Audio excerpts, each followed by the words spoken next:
वाहिगुरू जी का खालसा वाहिगुरू जी की फतेह जी।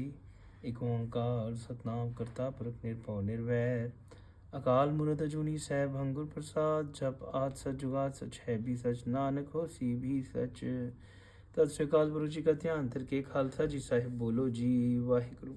धन श्री गुरु ग्रंथ साहिब जी महाराज आप जी कृपा करो तरस करो बाबा जी समूह साथ संगत विद्या का दान बख्शो देह हो सीसा पुल ना चुका के माँ। अब लास्ट क्लास में हमने डाड़ा करा था अक्षर और उसके बाद की क्लास में हमने औंकड़ और दुलैंकड़ करा था।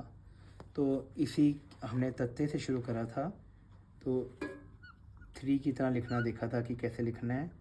3 से मिलता जुलता तत्ता, तत्ते के बाद अगर बीच में लूप आ जाए पब्बा, अगर यही लूप लास्ट में शिफ्ट नीचे शिफ्ट हो जाए डड्डा, ठीक है जी। और अगर ये लूप यहाँ पे हम इसके 2 पैर से बना दें एक टाइप से तो ये अड़ाड़ा, ठीक है संगत जी।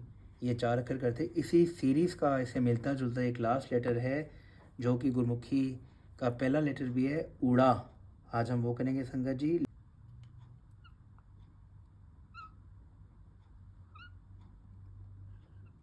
ऊड़ा ऊड़ा, ठीक है जी। देखो कैसे लिखना, दोबारा बड़ा करके लिख रहे हैं स्लो में। पहले जैसे तत्ता लिखते थे हम या 3 बनाया, फिर ये इसको ऊपर ले गए यहाँ तक लाए, फिर ऊपर से वापस लाके ऊपर जोड़ दिया, ये बन गया जी ऊड़ा, ठीक है संगत जी। प्रिंटिंग में जो आता है वो नॉर्मली यहाँ पर भी जुड़ा होता है, तो हम अगर ऐसे लिख लें ये भी ठीक है, ठीक है। अब बहुत इंपॉर्टेंट ऊड़े के बारे में बात है संगत जी। ऊड़े की अकेले फोनिक साउंड नहीं आती, मतलब ऊड़ा मुक्ते में, मुक्ता हमने पहले कहा था ना, जिस लेटर को कोई मात्रा नहीं लगी हुई उसको मुक्ता कहते हैं। जैसे ह है की आवाज़ है ह, कक्के की क, एड़ा आगे करेंगे एड़े की आवाज़ आएगी अ।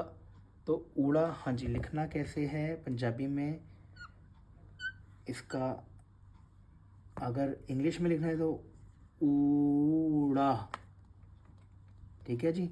मगर हमने लास्ट क्लास में क्योंकि वो कर लिया था, इसका नाम कैसे लिखना है आप ये देखो ऊ। अच्छा, इसकी अभी तक कोई साउंड नहीं है। अब इसको जब धुलैंकड़ लग जाएगी, ये देखो 2 औंकड़े और यहाँ पे अगर हम राड़ा बना दें, इसको जोड़ दें, ये बन गया ऊड़। इसके आगे कन्ना लगा दें, ये बन गया ऊड़ा, ठीक है जी, ऊड़ा। हाँ जी, तो गुरु साहब की कृपा सदका, क्योंकि हमने यहाँ दुलैंकड़ कर ली थी, राड़ा कर लिया है, इसलिए आज हम ऊड़ा अल्फ़ाबेट में जैसे जो नाम है इसका लिख पा रहे हैं। अच्छा, काफ़ी वर्ड्स हैं ऊड़े के रिलेटेड, तो वो कुछ वर्ड्स भी करेंगे। और एक चीज़ का ध्यान रखना है कि ये लेटर कभी भी अकेला लेटर नहीं आएगा। मतलब अगर कोई आया ना लेटर से, अगर यहाँ पे जैसे लिखा है हमने उ, अगर इसकी मात्रा नहीं लगी हुई, ऐसा कभी भी कहीं पर भी आपको नहीं मिलेगा, ना स्टार्टिंग में ना एंड में। आप जैसे अगर हमने बनाना है ये लेटर, आप देखो यहाँ पे लगा दिया हमने ठट्ठा, ठीक है जी। अब यहाँ पे ये कोई इसकी साउंड नहीं बन पाएगी, क्योंकि ऊड़े के साथ हमेशा जब भी आएगा कोई ना कोई इसके साथ मात्रा लगी होगी। अब यहाँ पे मैं औंकड़ लगा देता हूँ, इससे औंकड़ की प्रैक्टिस भी हो जाएगी। ये बन गया उठ, उठ, ठीक है जी, उठ, उठ मतलब स्टैंड। अब अगर इसी के आगे मैंने दुलैंकड़, एक और औंकड़ जोड़ दी, दुलैंकड़ बना दिया इसको, अब ये बन गया ऊँट, ऊँट जिसको कैमल कहते हैं हम, ठीक है जी। एक और वर्ड आप देखो, ये उ, दुलैंकड़ लगा के उ, इसके आगे लगा दो रारा, उर, उर मतलब हृदय, हार्ट, उरतार है जो अंतर नाम सुखमनी साहब में आता है ना। उर मतलब जहाँ पर भी उर आया उसका मतलब है हार्ट, इंग्लिश में हार्ट ही, ठीक है जी। अच्छा, अब उड़ा अगर पीछे आ जाए, ये देखो आप यहाँ पे बना के देखो लेटर,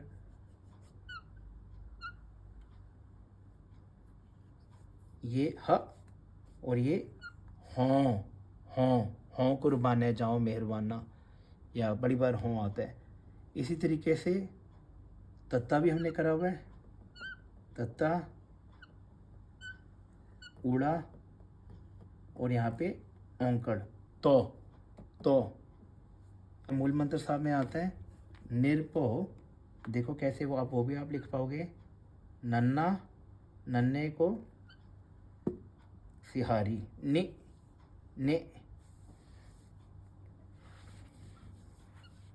निर। अब यहाँ पे आएगा पब्बा, निरपा। अब इसके आगे हम ऊड़ा लगा देंगे और ऊड़े को करने के लिए औंकड़ लगेगी, कोई ना कोई मात्रा एक साथ लगेगी। निरपौ, ठीक है जी। निरपौ, निर्वैर जो आता है। इसलिए गुरबाणी में आता है नाव तेरा निरंकार है। ना ऊड़ा औंकड़, नाव, ठीक है जी। नौ निध आता है, नौ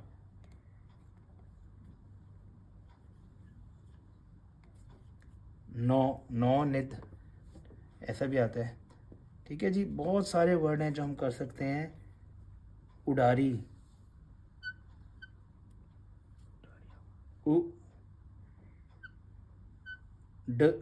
उड, ये बन गया उड। उडा, अगर रारा लगा दें और बिहारी लगा दें, ये बन गया उडारी, ठीक है संगत जी। उडारी मतलब कि उड़ना। एक और चलो लास्ट वर्ड कर लेते हैं।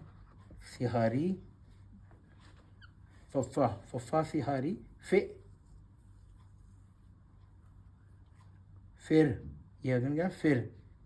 अच्छा, यहाँ पे अगर बीच में कक्का लगा दे बन जाएगा फिकर। अच्छा, इसके अगर हमने यहाँ पे ये कर दिया, ये बन गया फिरों, ठीक है संगत जी। तो ये ध्यान रखना है कि ऊड़ा एज अ लेटर कभी अकेला नहीं आएगा, मुक्ता में नहीं आएगा, इसके साथ कोई ना कोई मात्रा हमेशा लगी होगी। ओके जी, वाहिगुरू जी का खालसा, वाहिगुरू जी की फतेह।